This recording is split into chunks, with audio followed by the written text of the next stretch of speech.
ada faktornya tadi, ada faktor ekstrinsik dan faktor intrinsik. Jadi kalau yang faktor ekstrinsik itu nama lainnya adalah eksogen. Ini contohnya adalah dari faktor fisik, kimia, dan dari faktor biologi. Jadi kalau yang dari fisik itu biasanya contohnya adalah terkena suhu yang sangat tinggi atau sangat ekstrim, kemudian tekanan udara, suara juga itu bisa menimbulkan masalah. Contohnya kalau suara itu yang menimbulkan masalah adalah yang terganggu adalah telinga. Kemudian listrik juga itu adalah faktor fisik. Sedangkan untuk kimiawinya bisa terjadi karena adanya asap rokok, zat kimia dari industri, obat-obatan, juga itu merupakan faktor kimia. Obat-obatan bisa seseorang yang bermasalah itu bisa akibat dari adanya intoksikasi atau keracunan, dan juga ada reaksi hipersensitivitas. Jadi reaksi tubuh yang berlebihan terhadap adanya benda asing yang masuk. Itu namanya reaksi hipersensitivitas. Nanti akan dibahas juga ada faktor imun. Jadi tentang reaksi imunologi nanti akan dibahas. Kemudian ada faktor biologik itu yang terjadi karena adanya zat-zat yang atau makhluk hidup. Bisa mikroorganisme atau jasadrenik, bisa karena virus, atau bisa juga karena parasit atau rekayasa genetik. Ini bisa menimbulkan masalah sakit ya. Itu adalah sakit yang terjadi dari faktor luar. Kalau faktornya dari dalam, istilahnya adalah internal atau endogen, terjadi karena adanya defek genetik. Jadi adanya kerusakan genetik pada saat pemecahan gen. Di sini ada terganggu. Jadi bagaimana proses penguraian gen yang terganggu, nah itu yang menimbulkan masalah nantinya. Mungkin saja untuk defek genetik ini bisa berhubungan dengan proses keturunan. Ada faktor imun. Ini juga dari turunan. Contohnya ada penyakit reaksi hipersensitivitas. Itu faktor imun. Ada penyakit imun yang lainnya juga ya. Kemudian produksi hormonal yang tidak adekuat. Hormon yang diproduksi oleh organ penghasil hormonnya tidak sesuai, ada yang berlebihan ataupun yang kurang. Contohnya ada yang hipertiroid atau hipotiroid, itu yang bisa menimbulkan masalah seorang menjadi sakit. Tidak ada hasil metabolisme yang tidak sempurna. Ini ada beberapa penyakit yang akibat dari metabolisme yang tidak sempurna. Contohnya mungkin nggak ada yang akibat dari kekurangan enzim sehingga metabolismenya tidak sempurna. Contoh saja. Dan juga proses menjadi tua. Proses menjadi tua itu sebetulnya bukan penyakit, itu adalah suatu siklus kehidupan yang memang semuanya akan terjadi. Tapi akibat dari mungkin penuaannya penua dini yang menjadi sakit. Jadi jangan bilang bahwa menjadi tua itu sakit. Itu adalah suatu proses kehidupan. Hanya kalau tuanya itu di luar waktu yang seharusnya, yang itu yang disebut sakit.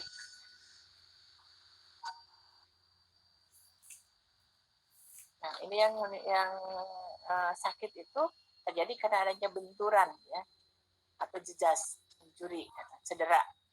Nah, cedera ini bisa terjadi bersifat fisik maupun bersifat psikis. Karena kita sudah tahu bahwa yang menimbulkan sakit fisik itu bukan hanya karena adanya cedera fisik saja, tapi terjadi karena adanya cedera psikis. Karena saya pernah baca juga bahwa hampir 80% penyakit itu karena dalam tubuh seseorang itu mengalami masalah psikis. Jadi bukan karena fisik saja. Itu yang mungkin terjadi. Sehingga ini juga bisa terjadi yang namanya jejas. Jejas itu bisa karena cedera fisik ataupun psikis. Tapi yang kita bahas di sini banyaknya adalah tentang cedera fisiknya. Nah, kenapa terjadi jejas? Masalah apa yang akan terjadi? Biasanya berat ringannya masalah itu tergantung dari jenis dan beratnya cedera. Jadi kalau cederanya ringan, maka masalah juga menjadi ringan. Kalau cederanya berat, maka hal itu bisa menimbulkan berat, bahkan bisa menimbulkan kematian. Tergantung juga intensitas dan periode jejasnya kapan. Jadi waktu kejadian masalah itu bagaimana apakah waktunya itu lama, sebentar, atau mungkin selang-seling. Terkena juga kondisi selnya itu tergantung dari masalahnya bagaimana tingkat kepekaan terhadap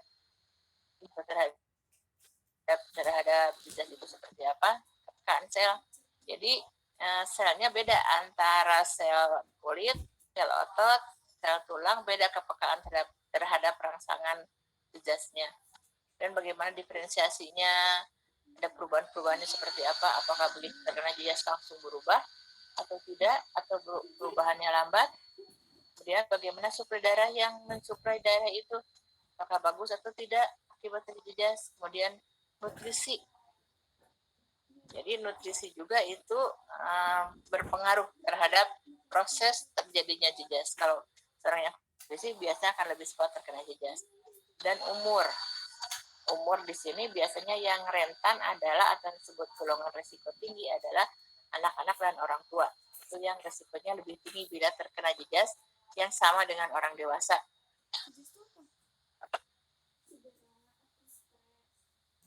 Nah, bagaimana mekanisme jejaz? Jadi kalau ada jejaz, itu biasanya ada 4 sistem intraseluler yang terganggu. Jadi kalau ada suatu, misalnya kita bilang benturan, jadi kalau ada benturan ke dalam tubuh kita, yang terganggu adalah keutuhan membran sel. Karena saudara sudah belajar waktu di biomedik, sel itu pasti ada membran selnya. Jadi keutuhan membran selnya terganggu, kemudian juga akan terganggunya adalah respirasi aerobik dan produksi ATP juga akan terganggu karena terkena benturan itu. Dan juga sintesis enzim dan protein juga akan terganggu. Apalagi di sini mungkin kalau berat itu keutuhan aparat genetik atau DNA dan RNA juga akan terganggu. Nah, bagaimana perubahan morfologisnya? Nah, ini akan terjadi bila adanya kekacauan biokimiawi di dalam sel. Jadi kalau benturannya berat, ini biasanya kekacauan akan terjadi. Nah, kekacauan terjadi itu biasanya tergantung dari jejaznya. Jenis lama dan beratnya jejaz seperti apa, dan juga adanya kemampuan adaptasi sel dalam menghadapi jejaz.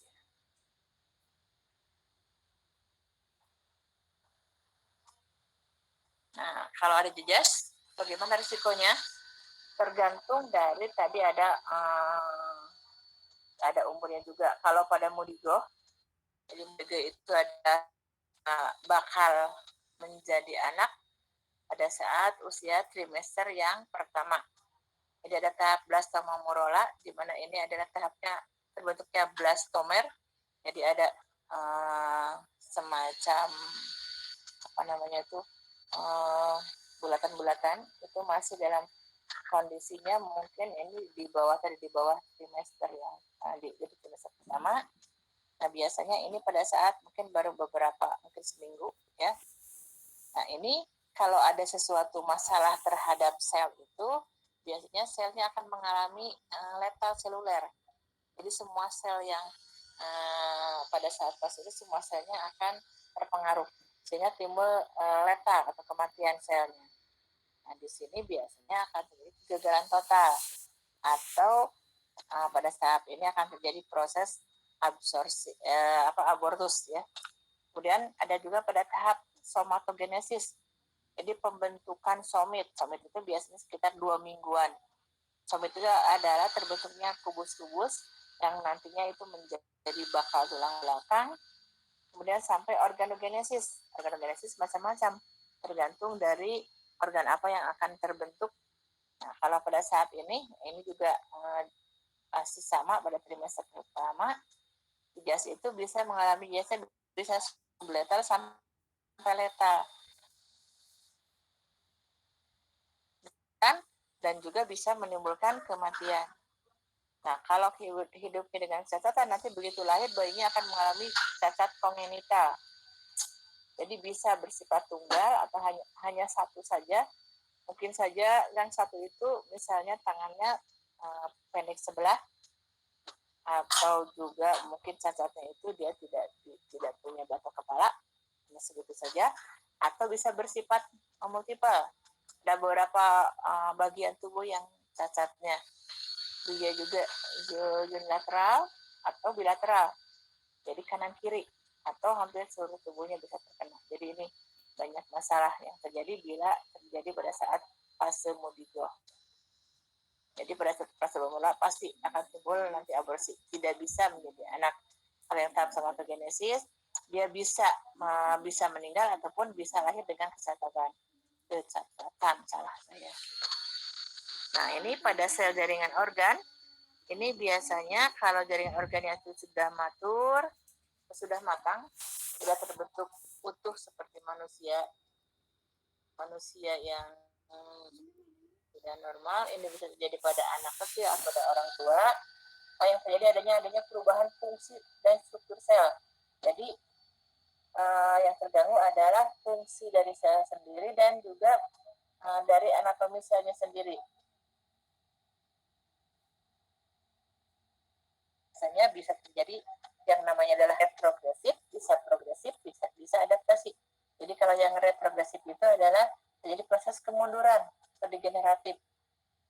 Nah, kemunduran itu contohnya adalah bila telinga itu terlalu sering mendengarkan bunyi yang keras, lama-kelamaan tidak mendengar, karena tidak bisa mengatur ataupun terlalu sering melihat layar monitor di laptop atau di HP, lama-lama matanya bantu untuk mendapatkan penglihatan yang jelas.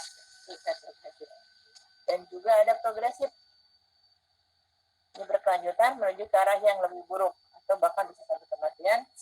Jadi yang progresif ini contohnya adalah ada sel yang mengalami masalah, mungkin terkena sesuatu zat atau sinar yang menyebabkan sel itu berubah bentuk.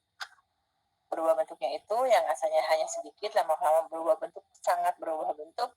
Itu contohnya adalah pada kondisi kanker.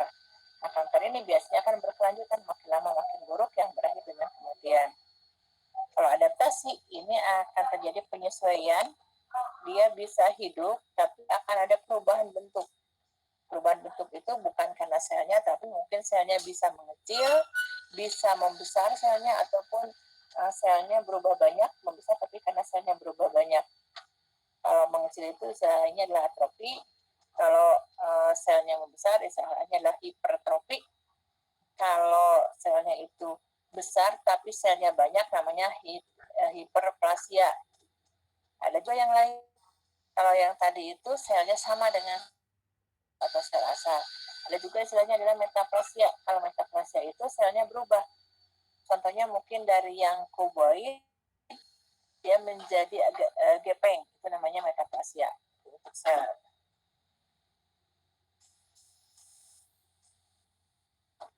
Nah, di sini terjadi kerusakan sel pada orang yang mengalami trauma atau jejas itu. Ini ada dua jenis juga. Ya, kalau yang tadi adaptasi ada tiga jenis, kalau ini kerusakan ya. Ya, kerusakan sel akibat dari adanya jejas itu, di sini ada adaptasi, ada kematian sel. Kalau adaptasi itu biasanya jejasnya itu ringan dan sel itu bisa mengalami adaptasi seperti yang tadi ya, ada atrofi, hipertrofi, hiperplasia, dan metaplasia. Sedangkan kalau yang jejasnya itu berat, selnya itu akan berakhir dengan kematian.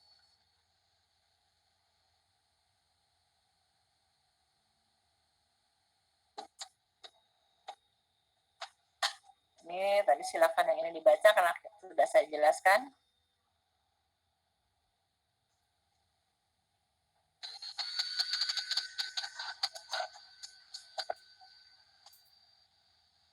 Nah, apa saja yang menimbulkan kerusakan sel? Ada beberapa zat yang bisa menyebabkan kerusakan pada sel. Pertama, karena kekurangan oksigen. Kekurangan oksigen ini terjadi, contohnya bisa karena kekurangan oksigen atau karena zat-zat makanan yang pentingnya terganggu. Misalnya adalah hipoksia. Kemudian juga ada bahan kimia, termasuk obat-obatan. Itu juga bisa menimbulkan kerusakan pada sel. Contohnya adalah kerusakan untuk tadi sudah dibahas juga, ada yang terjadi karena obat-obatnya itu sudah kadaluarsa, sehingga timbul nanti keracunan, intoksikasi, atau karena itu terjadi pada semua orang, tapi ada juga yang terjadi karena adanya reaksi alergi. Alergi ini bukan terjadi pada semua orang, tapi pada orang-orang yang sangat sensitif terhadap obat itu. kerusakan sel juga terjadi karena adanya gen fisik, kemudian karena mikrobiologi juga, kemudian juga mekanisme imun, gangguan genetik. Itu terjadi juga karena ketidakseimbangan nutrisi. Jadi terjadi pada orang-orang yang mengalami gangguan kekurangan nutrisi itu biasanya pada sel.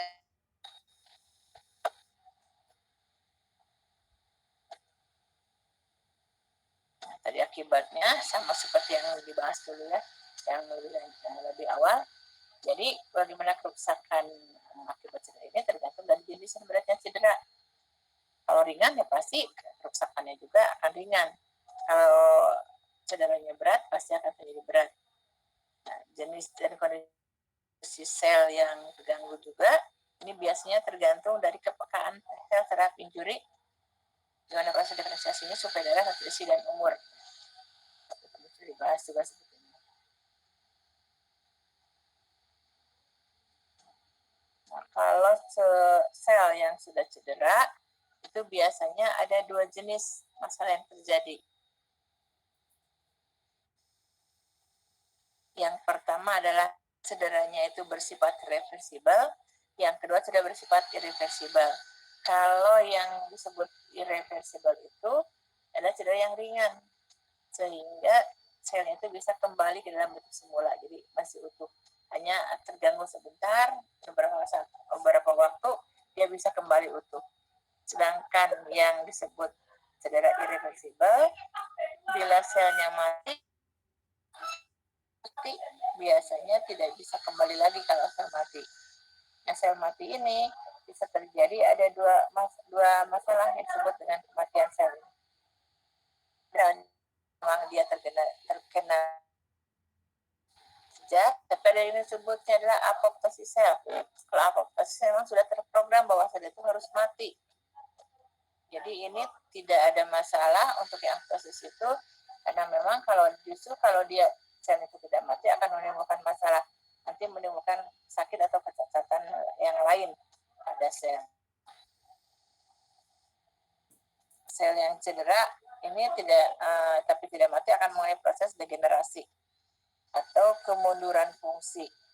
Jadi adanya perubahan morfologis dan bentuk sel akibat kerusakan yang tidak fatal. Itu mulai proses degenerasi.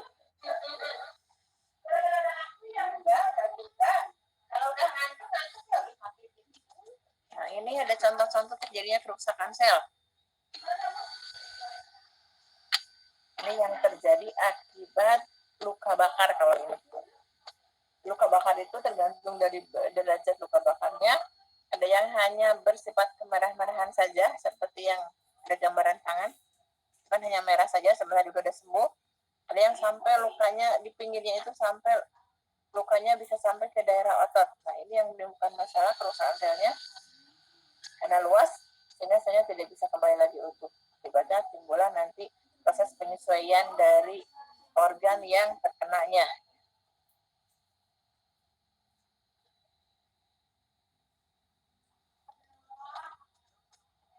Ini ada bentuk-bentuk perubahan dari degeneratif. Jadi kemudian ini pertama dari degeneratif puncak keruh.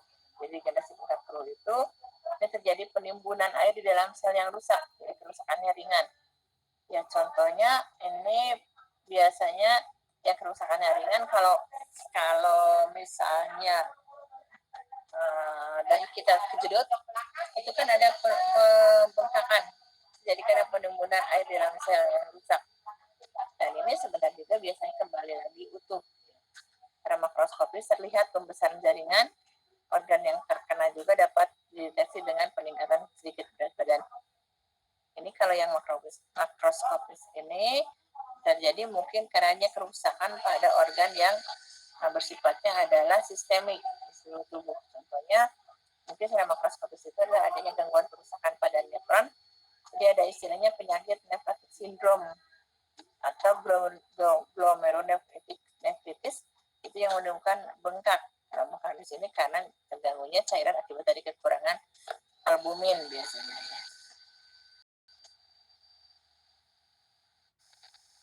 Ada juga di sini kerusakan sel akibat di jas ini perubahan atau degenerasi hidrofil.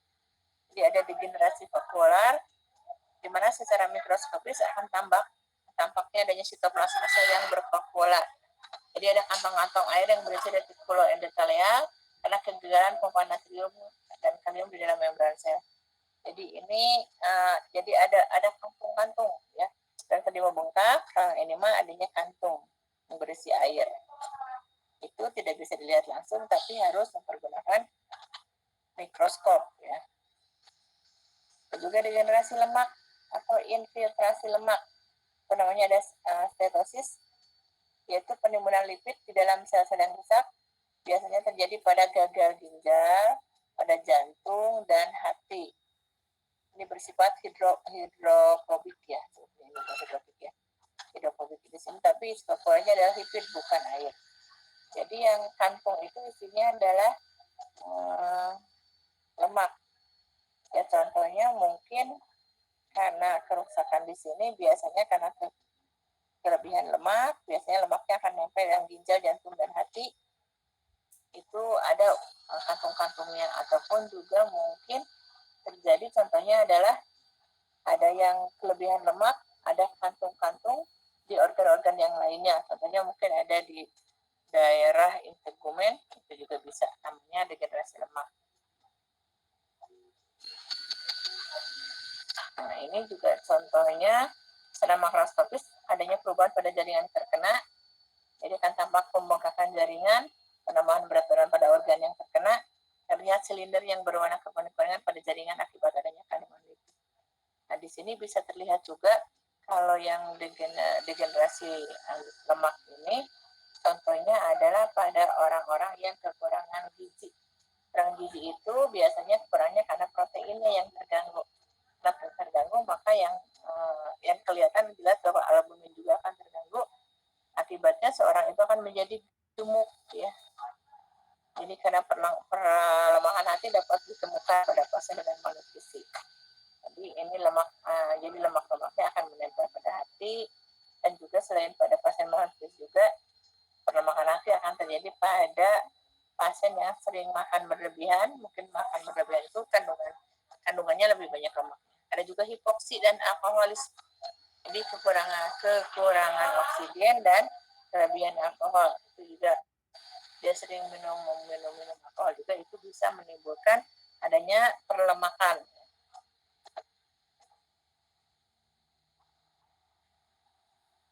Jika sel mati tetap tinggal di dalam hospes, jadi yang sel matinya dibiarkan saja tinggal di dalam hospes atau tempat yang matinya. Pertama itu enzim akan dilepaskan, dan ini berfungsi untuk melarutkan berbagai unsur seluler. Kemudian terjadi perubahan secara kimiawi, di mana jaringan yang hidup di sebelahnya akan berespon terhadap perubahan.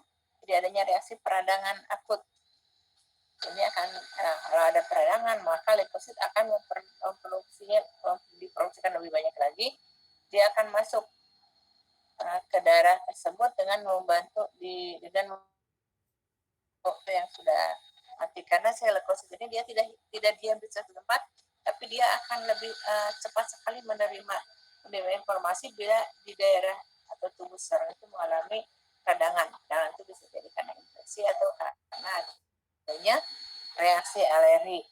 Nah, jadi leukosit ini punya ciri khasnya adalah namanya diapedesis. Dia akan langsung cepat masuk ke dalam organ yang mengalami peradangan. Kalau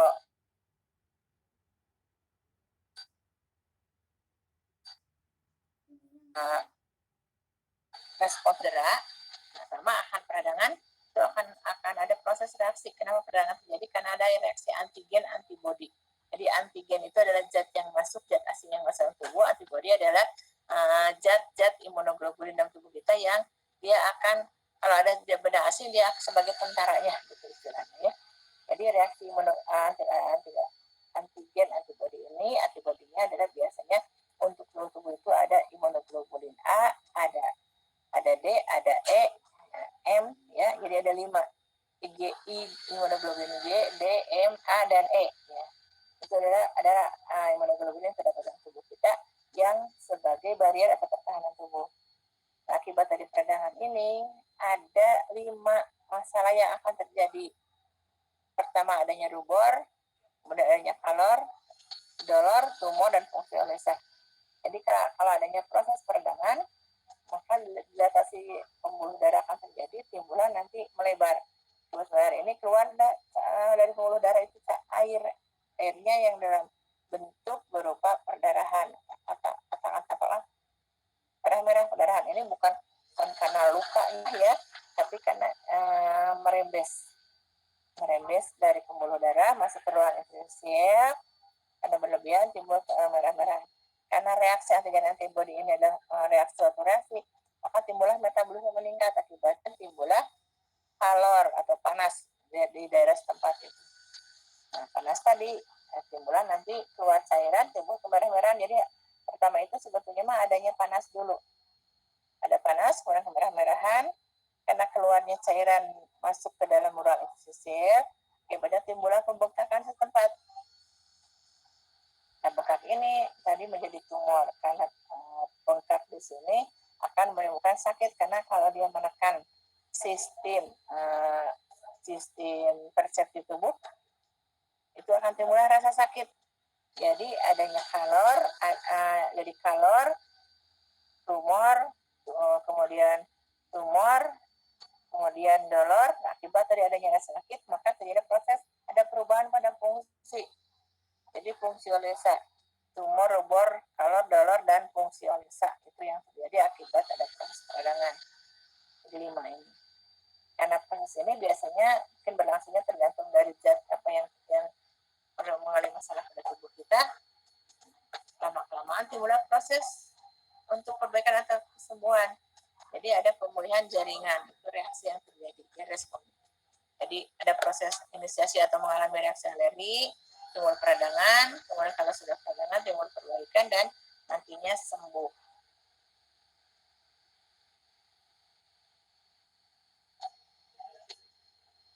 Nah, bagaimana proses penyembuhan? Ini penting.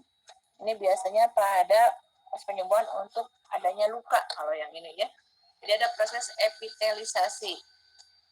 Jadi pada luka itu akan terbentuk epitel. Nah, epitel ini akan tampak kalau yang secara makroskopis itu tampak kelihatan ada benjolan kecil di daerah yang sekitar luka. Nah, ini terjadi ada 3 fase, ada fase 1 sampai fase 3. Fase 1 itu adalah di mana adanya migrasi sel epitel di sel gepeng dari tepi luka yang dimulai kurang lebih 12 jam setelah adanya terjadinya jejas. Jadi kalau adanya jejas, ini kurang dari 12 jam akan timbul reaksi. Jadi sel-sel epitel ini akan masuk ke dalam atau ke daerah sekitar luka. Kemudian timbul ada proses proliferasi epitel sel.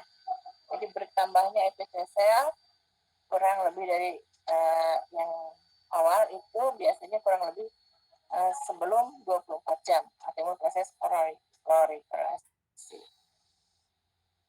Selanjutnya pada prosesasi adalah adanya jika semua lapisan penuh sehingga sel berubah bentuk seperti aslinya, timbullah atau proses proliferasi akan berhenti. Jadi maksud di sini ada fase pertama migrasi sel epitel ke tepi luka, ini kurang dari 12 jam, kemudian dari migrasi ini dia proses proliferasi sel epitel, jadi bertambahnya sel epitel ini kurang dari 24 jam. Selanjutnya jadi proses penyebarannya, jadi semua sel lapisan itu penuh oleh sel-sel yang mengalami migrasi ini. Kemudian akhirnya yang luka itu berubah menjadi seperti aslinya kembali. Kemudian timbul proliferasi sel jaringan ikat. Jadi bertambahnya sel jaringan ikat, kemudian selanjutnya sel jaringan ikat ada proses kolagenisasi. Itu adalah faktor penting dalam penyembuhan. Epitelisasi, proliferasi, dan kolagenisasi, terbentuknya dengan kolagen supaya tidak zat atau daerah itu tidak mengalami proses pengenduran pada kolagennya. Nah, pada saat proses kolagen ini terbentuk jaringan granulasi. adanya jaringan fibroblast dan pembuluh darah baru. Jadi ini sudah kelihatan tentang arahnya granul-granul yang agak besar yang akan memberikan nutrisi dan oksigen sehingga terjadi proses kolagenisasi. Kalau berlebihan, biasanya jaringan itu akan mengkerut. Jadi kalau lukanya kecil mah biasanya nggak terlalu jelas kelihatan, tapi kalau lukanya besar, jaringan sekitar itu akan mengkerut dan terbentuklah jaringan parut. Yang lainnya adalah bentuk sikatrik. Apa saja faktor yang mempengaruhi pemulihan jaringan? Ada faktor lokal dan faktor umum. Silakan sampai sini ada pertanyaan? Ibu izin bertanya. Boleh. Bertanya untuk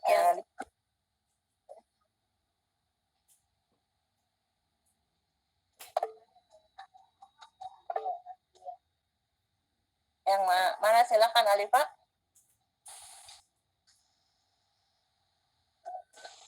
Ibu, pertahanan utama Ibu untuk melawan organisme itu melalui apa ya Bu? Terima kasih. Pertahanan pertama ya biasanya mikroorganisme itu akan bermasalah pada tubuh kita bila imun tubuh kitanya rendah.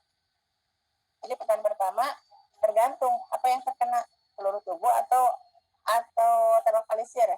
Misalnya kalau mikroorganisme itu masuk dalam kulit, berarti kulit itu merupakan pertahanan pertama atau barrier tubuh yang pertama itu kulit. Tapi kalau masuk ke inhalasi di sini, di setiap organ tubuh kita itu ada sel-sel imunitasnya gitu ya. Itu yang biasa pertahanan pertamanya dari sel imun yang terdapat di dalam organ itu. Tapi yang paling utama adalah daya tahan tubuh kitanya harus kuat dulu supaya sel-sel imun tubuh kita menjadi kuat di semua organ tubuh gitu ya. Siapa lagi? Itu ya Alifa, Mega Ayu. Ibu izin bertanya, kenapa ya? Kalau kan tadi katanya kalau kerusakan sel itu ada yang dari obat-obatan gitu. Nah kalau misalkan alergi gitu, kenapa ya bengkaknya itu di mata? Ya, sebetulnya alergi itu tergantung alerginya di mana ya. Jadi kalau obat-obatan itu adalah suatu masalah yang bersifat sistemik. Kalau sistemik itu ya hasilnya ke pembuluh darah termasuk seluruh tubuh. Tapi yang utamanya biasanya memang ini istilahnya adalah nanti akan dibahas sebetulnya mah reaksi alergi ini ya. Jadi ini reaksi tubuh yang berlebihan namanya reaksi alergi ini. Di mana pada orang tertentu itu dia tidak tahan terhadap sesuatu zat tertentu. Nah, sebetulnya bukan hanya di mata, tapi ya tadi seluruh tubuhnya.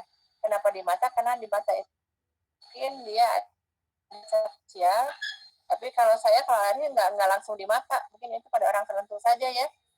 Kalau alergi itu biasanya ke kulit, kemudian nanti lama-lama akan timbul ke pembuluh darah. Namanya kalau pembuluh darah menjadi bengkak, itu bengkak seluruh muka, awal di muka, namanya angioidem gitu ya. Jadi kenapa terjadi? Kan ada celah-celah potensial yang sebetulnya begitu ada zat yang bersangkutan alih pada seseorang itu, timbullah proses di mana zat ini akan mengeluarkan zat mediator.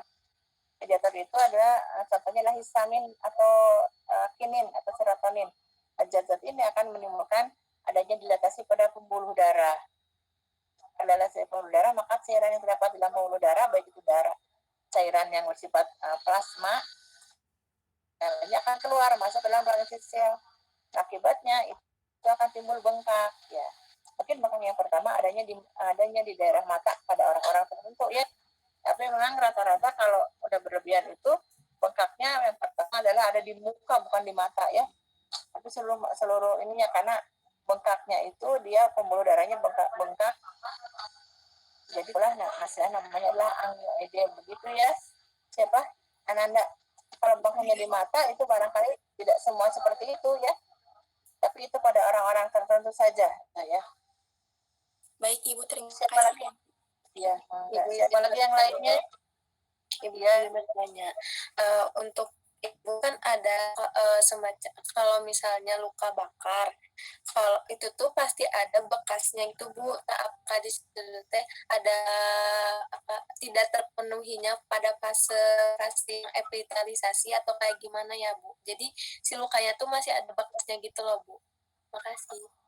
Iya, kalau luka bakar bekasnya berarti luka bakarnya lebih berat ya. Jadi untuk tingkatan derajatnya lebih berat. Ya kalau yang berat, apalagi kalau luka bakar itu ada yang luka bakar derajat 1 sampai derajat berat derajat 4 ya. Kalau luka bakar derajat 1 mah tidak akan ada bekasnya. Kalau derajat 2 mungkin dia sudah sampai ke daerah dermis sampai di bagian terluar. Itu juga kalau luas lukanya itu lebih luas lagi, itu bisa menimbulkan jelas sisa di mana kulitnya akan menghitam gitu ya. Tapi hanya sebatas permukaan kulit saja. Tapi kalau yang lebih luas lagi sampai ke dalam, ke daerah dermis bagian deepnya, itu juga lesinya akan seperti tadi, lesinya mengering, mengkerut, timbullah sikatrik. Gitu. Karena sel yang matinya tidak bisa, kalau terluas maka sel itu tidak bisa digantikan langsung. Hanya ada perubahan, jadi perubahan dari organnya, fungsi juga akan berubah. Tergantung dari berat dan ringannya penyakit begitu ya. Baik Bu, terima kasih. Mangga, siapa lagi di sini? Ayu Emas Tania Bintang. Ya. Ibu izin bertanya, pada metalasi perubahan dari jenis sel dewasa menjadi sel lain, maksud dari sel lain itu contohnya seperti apa ya Bu? Ya contohnya seperti ini. Kalau ada sel di dalam ini, misalnya di sel itu dari yang asalnya sel silindris misalnya ya, karena adanya reaksi jejas mungkin terlalu banyak yang dikonsumsinya zat-zat yang menimbulkan kerusakan, bisa karena panas ataupun zat kimia. Jadi begitu makan, misalnya sel-selnya ada yang di esophagus gitu ya, makan yang panas, pertama ada kerusakan, sembuh, makan lagi kerusakan, sembuh. Lama-lama terjadi proses metaplasia, yang harusnya selnya semuanya itu silindris berubah menjadi sel kuboid. Tapi dalam kapasitas selnya itu masih dapat dilihat secara selnya memang sel normal ya. Ataupun selnya yang harusnya kuboid lama-kelamaan menjadi sel gepeng. Itu namanya metaplasia. Tapi kalau sudah lama-kelamaan dia sering terpapar zat itu, nanti akan terjadi perubahan bentuk yang lain, di mana selnya ketika yang lebih primitif, jadi selnya aneh-aneh. Nah, sel aneh inilah yang menimbulkan gangguannya kanker namanya. Gitu ya. Tapi kalau metaplasia itu sel yang terbentuk akibat dari sakit itu berubah tidak sama dengan sel induknya, gitu ya. Begitu ya, Ayu. Kalau metaplasia itu, kalau istilah lainnya apa ya, hati-hati karena bisa menjurus ke arah kanker. Kalau yang metaplasia, karena kan kalau itu selnya berubah bentuk, benar-benar berubah bentuk. Jadi tidak sama, diferensiasinya mungkin sekitar 50% tidak sama dengan sel yang asal begitu. Ada lagi yang lainnya? Baik Ibu, terima Sudah kasih. cukup? Kalau cukup, ya kita lanjutkan ya. Nah, tadi faktor yang pengaruh jaringan di sini ada dua, ada faktor umum. Kalau kali itu adanya infeksi. Jadi kalau ada infeksi di dalam yang luka itu biasanya itu akan lebih lambat untuk proses sembuhnya. Karena kan di sini ada istilahnya apa ya? Infeksi sekunder. Kalau suplai darah juga kurang bagus, kondisi penyembuhan juga akan kurang bagus karena kan di dalam darah itu selain darah yang keluar itu adalah ada nutrisi dan oksigen yang bisa mempercepat penyembuhan. Benda asing juga itu bisa memperlambat penyembuhan. Benda asing itu biasanya kalau luka mungkin ada benang yang tercecer dari benang korban, itu juga hati-hati karena itu bisa disebut benda asing. Benda asing di dalam luka itu namanya adalah corpus allinum. Kemudian imobilisasi tempat. Harusnya kalau ada yang luka itu, jadi untuk penyembuhannya harus lancar pembuluh darahnya, sirkulasi darahnya masuk ke sana. karena imobilisasi, diam saja, berarti penyembuhan juga akan lambat. Jadi kalau ada yang sakit, lebih bagus digerak-gerakkan supaya sirkulasi darah lancar, sehingga proses penyembuhan menjadi lebih cepat. Kotor sudah jelas, itu nanti resiko terjadi infeksi sekunder bisa terjadi. Banyak jaringan yang nanti tidak diangkat, jaringannya juga akan memperhambat proses penyembuhan karena nanti proses epitelisasi menjadi terhambat. Ini tidak rata, kalau tidak rata misalnya adanya karena trauma, nah ini juga untuk penyembuhan kembalinya menjadi lebih susah karena susah itu juga bisa memperlambat proses penyembuhan. Kemudian jenis sel juga berbeda-beda, ada yang cepat dia mengalami sembuh, ada yang lambat. Omongan kulit saja itu lebih cepat, antara 5 sampai 6 harian dia sudah, bahkan 3 hari itu sedang mulai proses pada penyatuan, penyembuhannya bisa 5 sampai 6 hari. Tapi kalau tulang itu lama, jadi dia harus dapat tindakan penyembuhan atau imobilnya itu bisa sekitar 2 sampai 3 bulan. Berbeda jenisnya apa yang terkena jejasnya.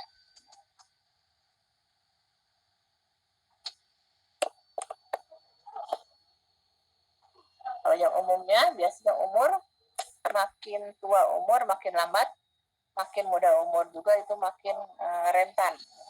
Jadi orang tua itu biasanya untuk proses penyembuhannya menjadi lebih susah, usia 60 tahun ke atas. Kemudian nutrisi, kalau untuk penyembuhan itu lebih banyak atau lebih bagus kita mengkonsumsi vitamin C sebagai zat antioksidan juga. Kemudian juga ada protein, ini penting diperlukan untuk proses sintesis kolagen. Jadi kalau nutrisi yang paling bagus untuk orang yang sedang bermasalah luka, vitamin C dan protein harus lebih banyak dari yang normal. Dan anemia dan penyakit darah yang lain sudah jelas. Anemia juga nanti akan membuat orang mengalami malnutrisi karena nutrisi tubuh tidak bisa disalurkan ke seluruh tubuh karena kan kekurangan darahnya. Terus kekebalan tubuh sudah jelas ini. Reaksi tubuh yang tidak kebal itu biasanya dia akan lebih cepat terkena masalah. Proses penyembuhan juga menjadi lambat. Diabetes juga karena ada gula di dalam darah ini bisa menyebabkan lambatnya dalam proses penyembuhan juga. Pemakaian kortikosteroid ini akan menekan respon imun tubuh. Karena respon imun tubuhnya turun, maka penyembuhan juga menjadi terhambat. Kemudian karena terhambat ini terjadi karena menghalangi proses proliferasi fibroblast dan sintesa kolagen. Jadi kalau sedang sakit, lebih bagus hentikan dulu pemberian kortikosteroidnya.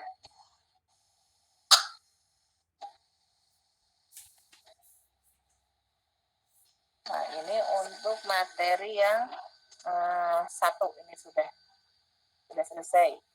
Silakan kalau masih ada pertanyaan yang lain. Kalau masih ada yang belum jelas untuk materi ini. Delia, silakan Delia Putri. Baik Ibu, izin bertanya, mengapa bisa terjadinya? Lihat wajahnya, mana Delia? Bisa dilihatin wajahnya? Sudah Ibu, apakah sudah terlihat? Baru terlihat. Ya. Baik Ibu, izin bertanya, mengapa bisa terjadi kelainan dari lahir Ibu yang menyebabkan tidak sempurnanya anggota fisik, sel, ataupun organ tubuh terhadap individu? Apa penyebabnya? Terima kasih Ibu.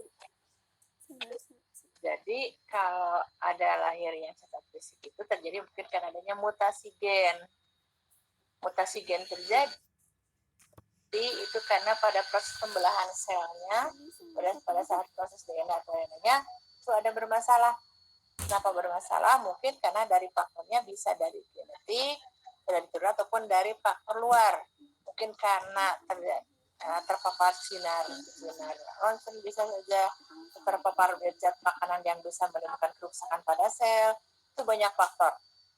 Kenapa seorang bisa mengalami penyakit kongenital. Tapi ini kongenital itu bukan berarti semua kongenital itu keturunan, tapi ada juga yang bermasalah akibat dari gen yang diturunkan dari orang tua, si ibu atau si bapak ke anaknya. Bisa saja seperti itu. Jadi banyak faktor kenapa seseorang seperti itu.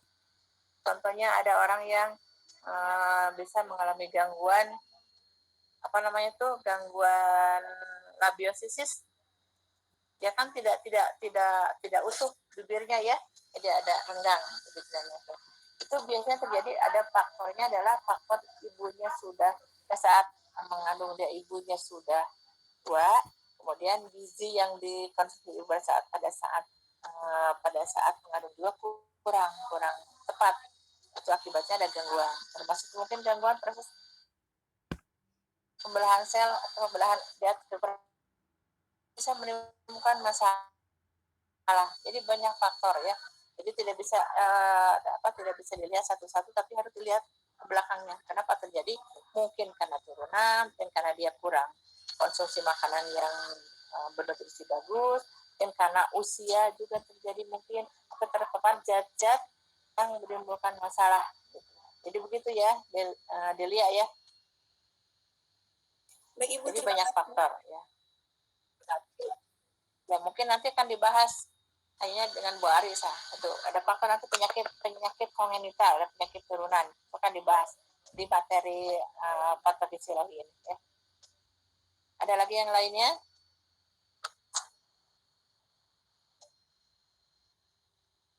Nah, kalau tidak ada, kita di sini akan lanjutkan dengan materi yang lainnya.